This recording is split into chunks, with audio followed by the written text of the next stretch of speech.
është një kukull e Mickovskit, kryeministrit të Maqedonisë. Jo vetëm ai, ka reaguar në lidhje me romanin, librin e Ben Blushit. Është në përbërje të organizimit që quhet Vlen, do e quajnë Vredi, që sulmon shqiptarin, sulmon Shqipnin,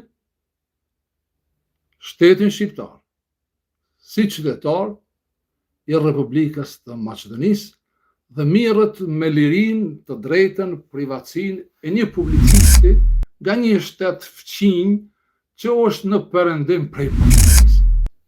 Titulli i romanit Jam musliman është titull provokues dhe akuzon autorin se sipas tij ndjek strategjinë e krijimit të qëllimshëm të polemikave për të tërhequr vëmendjen dhe për të gjeneruar publicitet falas. Ben Blushi është markë, është firmë në hapësirën shqiptare. Këtë Belzan e njeh vetëm katuni i Lubetenit që ja kanë dhonë 402 vota me votu kryqin e Darkës në komunën e Botelit. Këta që janë në shkollën e Nikola Pashiqit, që sulmojnë shqiptarin dhe Shqipnin në atë ditë, se kove të funit sulmet më të mëdha Shqiptaria dhe Shqipnia i merr prej mbetjeve turko, unë i quaj mbetje turko-osmane, por një pjesë e tyre janë serbë të shqiptarizuar përmes milleteve gjatë kohës kur ka sundu Perandoria Osmane, kurse ky është një ndjekës strikt i mësimeve të Nikola Pashiqit. Dhe ky komision caktuar, se misionin e vetë ka kryer në Maqedoni, se komunën e Botelit, ku ja ka çu kryqit Darkës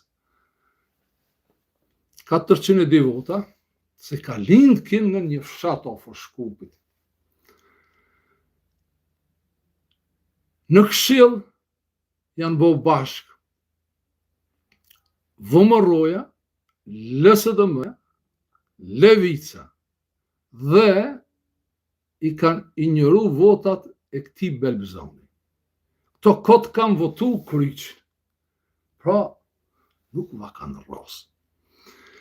Prandaj, të krahasohet kjo me Ben Blushin, Ben Blushi është markë, su kur me fol sot për ndonjë që ka emën.